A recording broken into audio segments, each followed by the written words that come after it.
국내 증시 오늘 양시장 동반 상승했지만 끝내 희비가 갈린 채 장을 마쳤습니다. 코스피 지수는 그래도 장중 내내 오름세를 보여줬는데요. 오늘 0.3%대 상승하면서 3,141선에서 거래를 마쳤습니다. 반면에 코스닥 시장도 장중에는 1% 가까운 오름세 보여주기도 했었지만 결국에는 소폭의 약세로 장을 마쳤습니다. 오늘 0.05%대 하락 마감하는 모습이었습니다. 코스피 지수가 상승하긴 했지만 근데 또 SK하이닉스가 큰 폭의 하락세 보인 걸 보면 여전히 기술주 하락의 여파가 닿고 있는 것 같아요. 네, 그렇습니다. 어저께 같은 경우도 인텔이 미국에서 마이너스 하락폭을 좀 키우는 모습이었습니다. 그래서 AI 관련돼 있는 기술주가 다시 주도권을 가져올지 지켜봐야 될 시간인 것 같습니다. 네, 기술주들의 움직임, 특히 이 미국 기술주들의 움직임 저희가 좀 계속해서 주시를 해봐야 될 것 같습니다. 오늘 이 부분에 대해서도 함께 이야기 나눠보겠습니다. 지금 보시고 계신 머니쇼는 SBS 비즈앱과 유튜브에서 실시간 시청이 가능합니다. 더 많은 국내 주식 정보 받아보실 분들은 카카오톡 채널 머니랩 추가해 주시기 바랍니다. 그럼 오늘 증시인사이트 출연자 모시고 자세한 이야기 나눠보겠습니다. LS증권 투자전략팀 정다운 수석연구원 모셨습니다. 안녕하세요. 네, 안녕하세요. 네, 오늘 코스피 지수는 그래도 좀 상승하긴 했지만 이번 주 전체로 보면 미국 기술주 이 조정 여파에 특히나 국내 증시가 좀 많이 두드려 맞은 느낌이 있어요. 다른 아시아 증시 대비 좀 여전히 국내 증시의 체력이 약하다라는 게 드러난 게 아닌가 싶은데 어떻게 보세요? 우리나라 시장에 우여곡절이 좀 많았습니다. 6월에 조기 대선이 끝나고 나서를 살펴보면 주식시장 활성화 정책이라는 부분들이 주가 상승의 모멘텀으로 작용을 했었죠. 그래서 6월 내지는 7월 중순까지 지수가 한 단계 레벨업하는 모습을 보였습니다만 그 이후로는 사실 정책단에 있어서의 다소간의 실망감이 조금은 나타났고 그러면서 이런 금융이라든지 지주업종들이 좀 주가가 하락하는 동안에 그 반대편에 있는 성장에 대한 기대감을 가져갈 수 있는 소위 말하는 주도주 영역들이 주가를 좀 올려가는 모습을 보였습니다. 그러면서 이제 지수의 하방을 좀 막는 모습이었다라고 보시면 될 것 같은데 공교롭게도 며칠 전에 이제 이 주도주 영역에 있는 것들이 이런저런 이슈들이 워낙 많았습니다. 잘 아시겠지만은 원전과 관련해서는 웨스팅하우스와의 불공정 계약 논란들 이런 부분들이 동시다발적으로 터지면서 그동안에 버텨왔던 주가가 조금은 하락하는 모습을 보였다라고 좀 보고 있습니다. 그러면은 지금 실제로 대주주 양도세 그다음에 소득세 관련 강화하는 부분들이 이슈가 계속 되고 있다 얘기하고 노란봉투법도 얘기를 계속하고 있잖아요. 그래서 그 두 가지가 됐을 때 우리나라 기업들은 경쟁력이 나빠질 거다. 이렇게 얘기하면서 빠진 거라고 얘기를 하는데 그 부분이라고 봐야 될까요? 그 부분도 영향이 당연히 있었다고 판단을 하고 있습니다. 말씀드렸다시피 시장을 두 개의 축으로 이해를 하고 있습니다. 내부적인 요인이 이제 말씀드렸던 주식시장 활성화 정책이고 그 부분에 대해서 좀 언급을 해주신 것 같은데 여기에 대한 실망감이 사실은 좀 있습니다. 상법 개정이라든지 이런 부분들은 그래도 조금은 지연이 되고 있기는 합니다만 그래도 정책 스탠스 상으로는 유지가 된다라고는 할 수 있는데 세법 개정이라든지 아니면은 기업을 둘러싼 규제와 관련된 부분들을 살펴보면은 친시장 정책이라기보다는 약간의 규제를 좀 강화하는 정책 그러니까 기업 입장에서 자율적으로 투자 의사결정을 하고 무언가 새로운 생산성을 만들어낼 수 있는 활동을 약간은 저해하는 방향으로 정책들이 좀 펼쳐지고 있는 것 같아서 그 부분 때문에 과연 우리나라가 주식시장 활성화 정책이라는 부분을 정말로 추진해 나갈 의지가 있느냐 내지는 성공할 수 있느냐라는 의구심이 좀 강했던 것 같습니다. 그 부자감세라는 부분이랑 연결돼서 이걸 해결 못할 거다라는 거 시장이 보고 있는 거잖아요. 네. 그러면은 지금 연구원이 보시기에는 이 부분이 어느 정도에서 서로 합의가 될 것 같으세요? 사실 그 부분을 예단하기는 상당히 어렵죠. 좀 어렵습니다.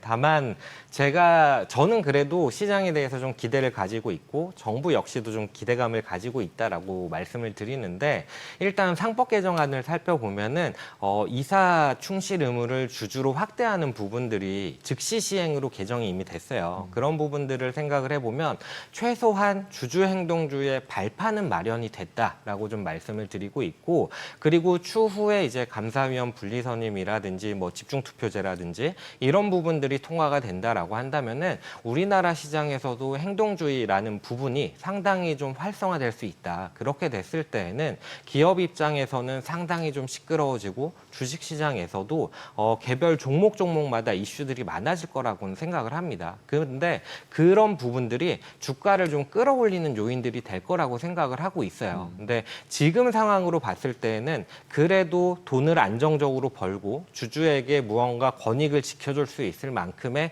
체력이 되는 기업들을 대상으로 그렇게 된다라고 생각을 하는데, 반대편에 있는 이제 성장에 대한 부분들까지 좀 감싸준다면은 참 좋을 텐데 그 부분이 좀 아쉬운 것 같고, 어떻게 될 것 같냐 결론적으로 말씀을 드리면은 저는 구조개혁에 대해서는 확실히 할 것 같다라고 좀 말씀을 드리고 있고, 그리고 증세, 부자감세 이런 프레임 이슈 뭐 이런 부분들에 대해서는 사실 저도 자신은 없습니다. 다만 이재명 대통령 같은 경우는 확장 재정에 대한 부분을 꾸준히 좀 강조를 하고 있어요. 그리고 지난주였던 걸로 기억을 하는데 확장 재정에 대한 얘기를 하면서 씨앗을 빌려서 뿌렸을 때 가을에 더 많이 얻을 수 있다면 빌리는 게 당연하다라는 얘기를 했던 걸 보면은 정부에서는 약간의 좀 노이즈가 있기는 합니다만, 어쨌든 우리나라의 수장이라고 할 수 있는 대통령 같은 경우에는 그래도 시장 친화적인 정책 스탠스를 유지는 하고 있구나라고 생각을 하고 있어서 저는 아직은 좀 기대를 하고 있는 상태입니다.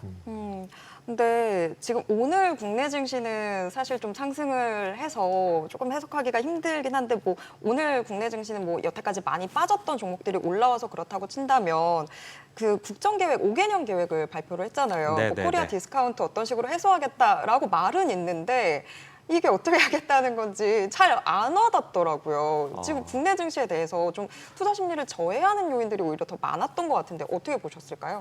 네, 뭐 똑같은 맥락에서 보고 있습니다. 상법 개정에 대한 부분들에 대해서는 정부가 의지를 가지고 국정계획 5개년 계획 그 안에도 상당히 좀 많이 들어가 있었던 것 같아요. 근데 사실 시장에서 제일 걱정하는 것은 앞에서도 뭐 꾸준히 얘기를 드리고 질문도 주시고 이랬습니다만은 시장 친화적인 정책을 펼칠 수 있을 것이냐 이 부분이거든요.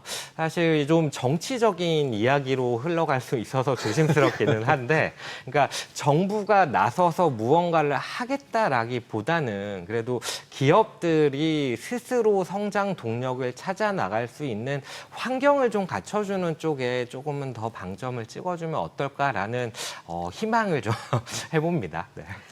일단은 법들이 우리나라는 네. 너무 복잡한 것 같아요. 네, 진짜 맞습니다. 스타트업이나 뭘 할 때 네네. 걸면 다 걸릴 것 같아서 아무것도 못할 것 같은 그런 생각이 드는데, 그러면 그럴수록 이제 투자자들의 입장에서는 예전처럼 한국 주식만 해야 되는 게 아니잖아요. 그러면 다시 그렇죠. 미국으로 가자. 뭐 이런 얘기들이 제일 많은데 거기서 약간 걸리는 게 결국은 이제 AI잖아요. 그리고 네네. 국내 투자자가 제일 많이 산 게 뭐 테슬라, 팔란티어, 뭐 엔비디아 이런 맞습니다. 건데 네. 지금 팔란티어도 공매도 이슈도 레포트 나오면서 되게 하락을 네네. 많이 했고, 그리고 엔비디아도 조금 이제 차트가 좀 꺾이는 듯한 느낌이 조금 있잖아요. 그 AI는 어떻게 보세요? AI에 대해서 저희는 결론적으로 긍정적으로 바라보고 있습니다.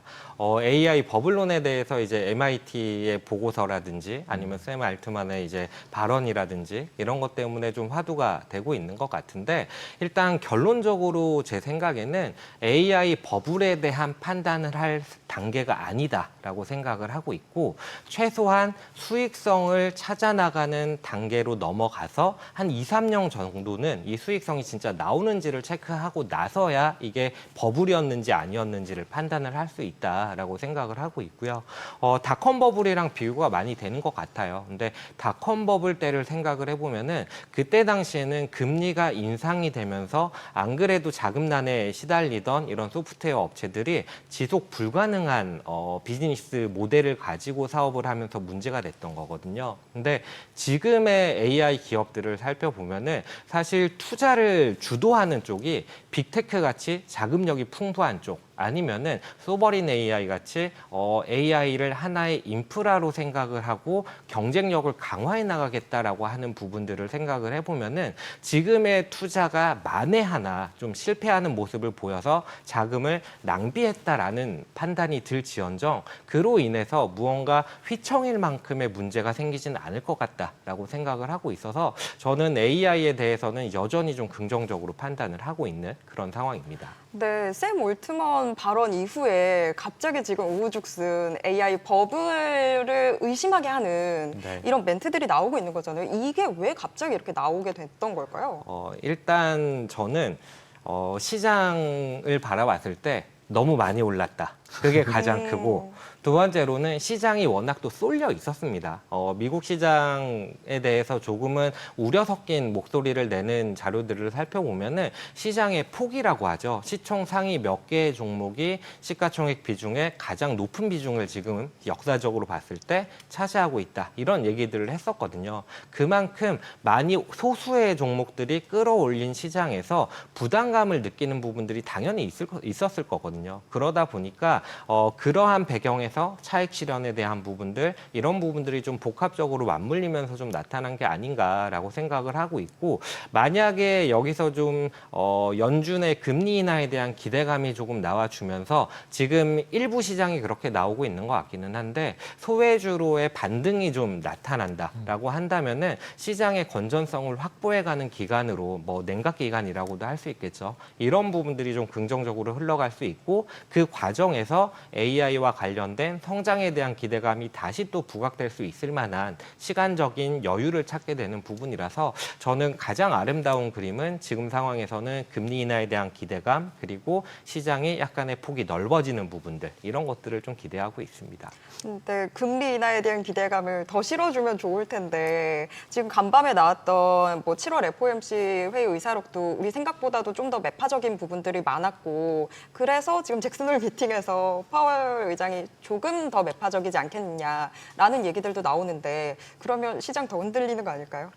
네, 사실 저도 그게 제일 걱정이기는 합니다. 근데 기본적인 시나리오는 어떻게 생각을 하냐면은 저는 기준금리 인하 경로에 대해서는 시장에 뭐 서프라이즈를 준다거나 충분히 긍정적이다라고 해석할 만큼의 이슈는 나오기는 어렵다고 생각을 하고 있어요. 다만 그럼에도 불구하고 저희가 이제 하반기 혹은 내년 시장을 바라봄에 있어서 가장 긍정적으로 바라보는 이유는 유동성 환경이 우호적일 것이다라는 부분 때문인데 어떻게 금리 인하에 대한 기대를 충족을 못 시키는데 유동성 환경이 우호적일 거다라고 얘기를 하냐라고 했을 때 저희는 정책적인 부분을 바라보고 있습니다.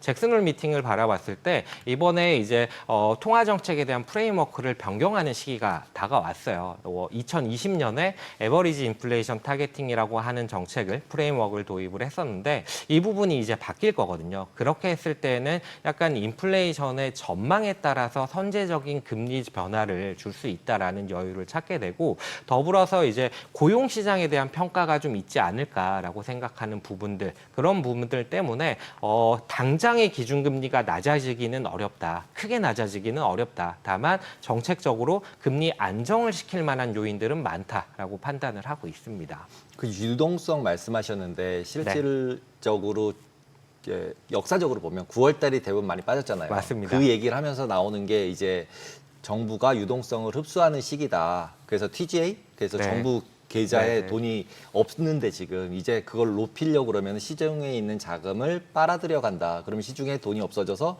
9월 달에는 폭락을 한 번은 한다. 그때 사야 된다. 이런 이제 한 파트와 아니다. 이걸 다 알고 있는데 어떻게 이게 빠지겠냐. 지금이라도 사야 된다. 이렇게 생각하는 두 부류가 있는 것 같아요. 어느 쪽이세요? 저는 후자에 가깝습니다. 지금 사야 한다. 지금도 충분히 사도 된다. 지금도 생각을 충분히 사도 하고 된다. 있고 만약에 그게 좀 불안하다라고 한다면은 뭐 현금 일부를 놔두고 나머지를 주식에 투자하는 게 사실 제일 편하고 손쉬운 방법이겠죠. 근데 9월 유동성 위기설에 대해서는 많은 얘기들이 있습니다. 뭐 물론 법인세 납부 기한이라든지 이런 게 9월에 맞물려 있기 때문에 당연히 좀 유동성 측면에서는 흔들릴 수 있는 기간이기는 해요. 근데 정책적으로 바라봤을 때 지금 SLR 규제 완화라는 부분이 8월 25일까지 의견 수렴 과정이 기간이거든요. 근데 그러고 나면은 이제 정확히 언제 이게 시행될지는 모르겠으나 연내에 시행될 수 있다라는 기대감은 충분히 올라올 수 있다고 생각을 하고 있고요. 그런 부분들을 감안을 했을 때 9월에 정말 유동성 위기가 올지 안 올지는 알 수는 없지만 유동성 위기가 와서 주가가 일부 낙폭을 보인다라고 할지라도 이게 꺾여서 추세적인 하락을 이어나가는 시장이라기보다는 단기적인 충격에 그칠 가능성이 높은 시장이다라고 판단을 하고 있어서 저는 지금이라도 사는 게 어떨까라고 말씀을 드립니다. 네.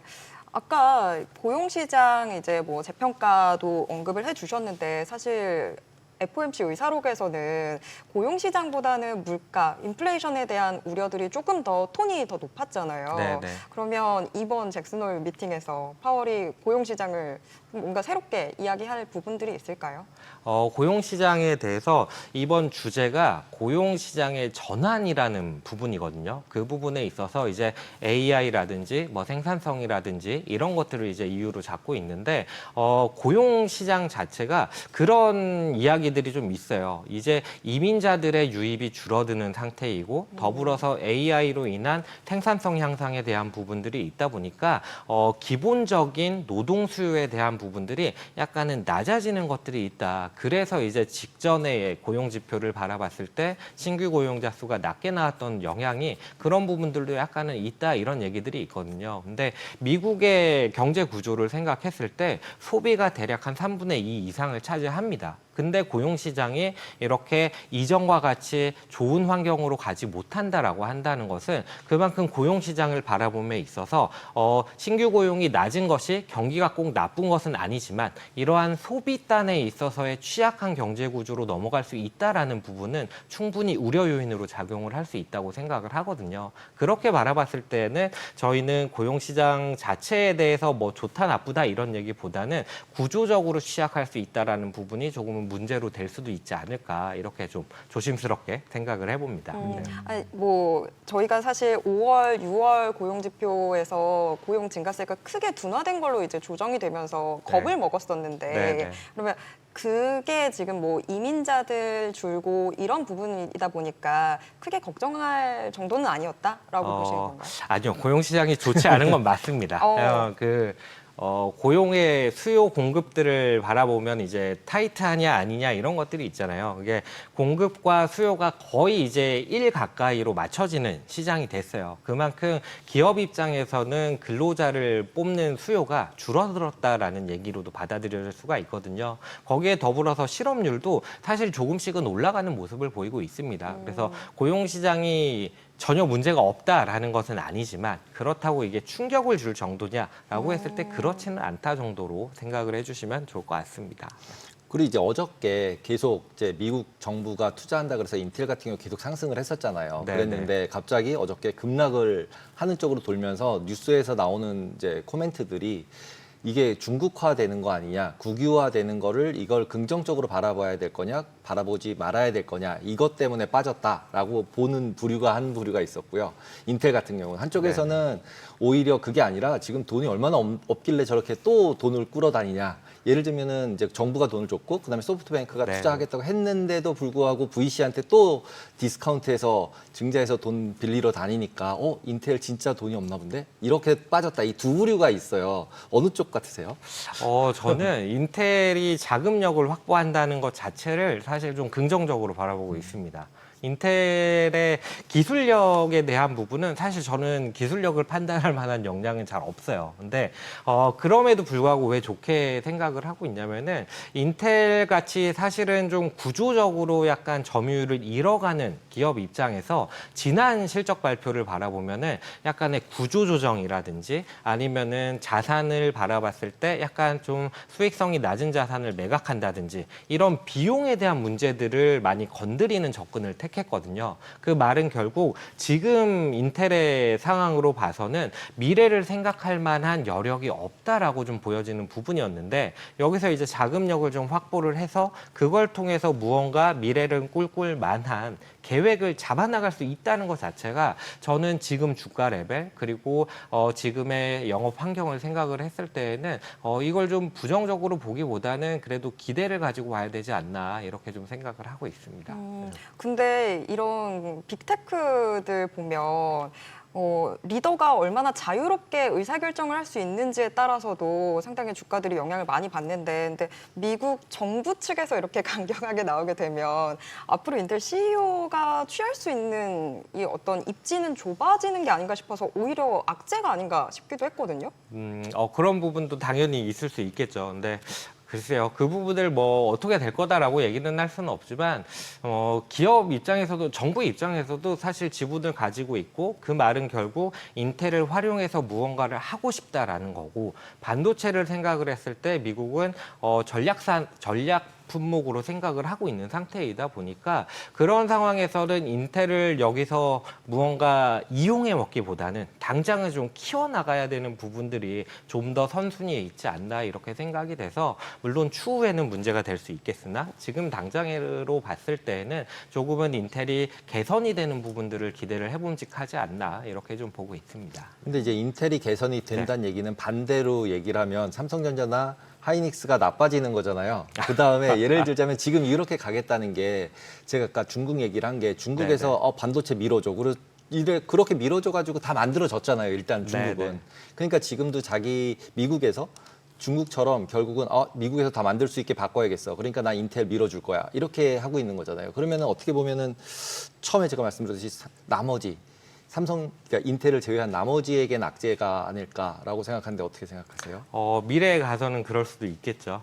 그런 부분들이 있는데 일단 AI에 대한 수요 자체를 저는 좀 긍정적으로 바라보는 부분이 있고 그리고 또 사실 인텔이 제가 미래를 생각을 했을 때 키워나가는 부분이 있을 거다라고 했지만 기술 격차가 언제 좁혀지고 실제로 삼성이나 뭐 마이크론, SK 하이닉스 이런 부분들까지 좀 따라갈 수 있을 것이냐에 대해서는 상당히 좀 불분명한 부분이 있습니다. 그래서 지금 제가 인텔을 좋게 말씀을 드리는 이유는 일단 글쎄요 이렇게 표현하는 게 맞을지 모르겠는데 망할지 모른다라고 생각했던 기업이 그래도 살 길을 찾아 나갈 수 있는 단계에 갔다라는 거를 긍정적으로 보자는 것이지 이 인텔이 이제 정부를 등에 업고 앞으로 뭐 크게 성장해 나갈 것이다라는 부분에 베팅을 하는 거는 아니라서 글쎄요 그 부분은 좀 그렇게 좀 생각을 하고 있습니다. 일단은 반전의 키를 네. 좀 주게 네, 됐다라고 맞습니다. 보시는 것 같은데 이 부분하고 관련해서는 삼성전자, SK하이닉스도 얘기를 해볼 수 네. 있을 것 같아요.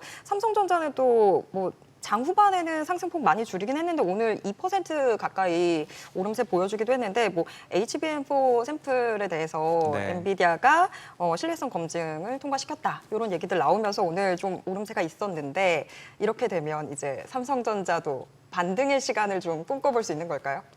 저희 LS증권에서는 삼성전자를 좀 더 선호 종목으로 말씀을 드리고 있어요. SK 하이닉스랑 이제 삼성전자랑 반도체 업종에서 뭘 더 선호하냐라는 질문들을 많이 받거든요. 근데 삼성전자가 지금은 좀 더 낫다라고 좀 말씀을 드리고 있고 그렇게 바라보는 이유는 사실 HBM을 바라봤을 때 SK 하이닉스가 작년 같은 경우를 봤을 때에는 독점적인 지위를 작년과 올해를 바라봤을 때에는 독점적인 지위를 누려왔고 그렇기 때문에 그만큼 높은 평가를 받을 수 있었다라고 좀 보여지는데 내년을 바라봤을 때에는 이제 시장이 하반기에 접어들었고 그러다 보니 내년에 대한 전망치들을 가져오게 될 텐데 그런 부분을 바라봤을 때에는 아무래도 평가에 대한 부분이 조금 위축이 될 수 있고 삼성전자가 이제 테스트에 통과하는 부분들을 비롯해서 다른 반도체 메모리 업체들 마이크론도 마찬가지일 텐데 이런 업체들이 조금은 생산량을 늘려나가는 캐파 투자를 좀 많이 하는 부분들이 있을 거거든요. 그러다 보니까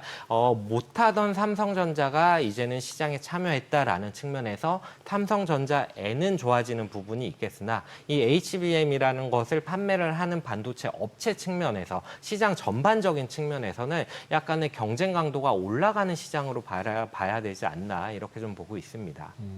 제가 좀 아까 이제 네. 미국으로 가야 되지 않냐 이렇게 말씀을 드렸었잖아요. 네네. 근데 미국으로 가려고는 환전을 해야 되는데 1,400원까지 다 와버렸어요. 네. 그러면 왠지 1,350원 얼마 전에 갔다가 다시 올라오고 있고 그리고 달러는 약세가 될 거야라고 대부분 말을 하고 있잖아요. 네. 이런 상황인데 1,400원인데 지금 미국 주식을 한다. 그러면은 환전해서 지금 해도 되는 건가요? 저는 환전은 조금 부담스럽습니다. 그래서 우리나라 시장의 ETF들 보면은 H라고 써 있는 해지되어 있는 자산들이 있어요. 그런 미국 ETF를 타는 게 어떨까라고 좀 생각을 하고 그렇게 말씀을 드리는 거는 당연히 이제 원달러가 좀 하락할 여지가 높다라고 생각을 하는 부분이고요. 그렇게 바라보는 데에는 미국 같은 경우가 저희는 이제 내년을 바라봤을 때 미국의 성장 기대감이 조금씩 더 올라올 수 있는 환경이라고 생각을 하고 있고요. 더불어서 정책적인 측면에서 봤을 때에는 트럼프 대통령이 관세에 대한 부분들을 건드린 이후에 다음 카드는 뭐냐라고 했을 때 저희는 환율에 대한 부분이다라고 생각을 하거든요. 그렇게 보면은 결국은 달러를 약세로 좀 만들려고 하는 부분들이 있을 것이고 그리고 상대 국가에 대한 환율을 강세로 좀 만들려고 하는 부분들이 있을 것인데 이런 부분들을 감안을 했을 때 저는 환율에 대한 부분은 약간의 좀 부담이 있는 건 사실이다. 라고 좀 말씀을 드리고 있습니다. 근데 조금 아까 말씀하셨듯이 네. 이제 미국이 성장기가 될 것 같다라는 얘기랑 달러가 다시 약세가 될 것 같다는 얘기랑 두 개가 배치되는 얘기잖아요. 미국이 맞습니다. 한국보다 더 좋아지면 달러가 더 강세해야 되니까. 그렇죠. 근데 네. 이게 하락으로 보는 거는 그러면 트럼프 때문이다. 그냥 이것만으로 그렇죠. 봐야 되는 환율 건가요? 성장에 대한 부분들을 얘기를 했던 거는 시기적으로 바라봤을 때는 뭐 연말 정도는 돼야지 이제 이 트럼프 대통령이 미국 성장에 대한 그 환율에 대한 부분들을 건드릴 수 있을 것이다라고 생각을 하고 있습니다. 네. 뭐 환율 이야기 나온 김에 간밤에 외환 시장도 채권 시장도 사실 또 한 번 트럼프가 연준 흔들기에 나섰다라는 부분에 주목했던 것 같은데 요거는 어떻게 보셨을까요, 좀? 연준을 흔든다라는 얘기를 봤을 때 저는 그만큼 트럼프에게 있어서 지금 금리라는 부분이 너무나 중요하다라고 생각을 하고 있어요.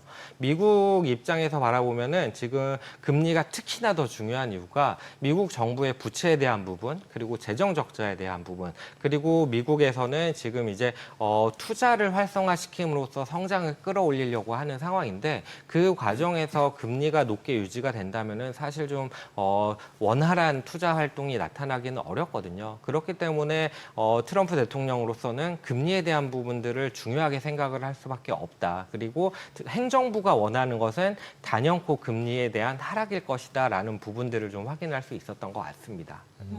그리고 이제 다음 주에 예정돼 있는 엔비디아 실적 발표가 이제는 제일 포커스를 받을 것 같은데 네. 그건 어떻게 보시나요?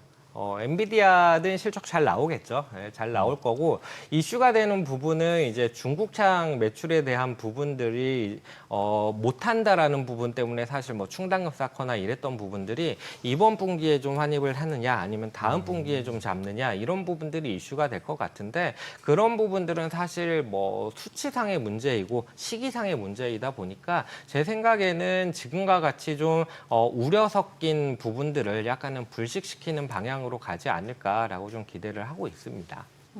네. 다음 주에도 또 챙겨봐야 될 게 많을 것 같습니다. 엔비디아 실적까지도. 네, 오늘 이야기는 여기까지 듣도록 하겠습니다. 고맙습니다. 네, 감사합니다.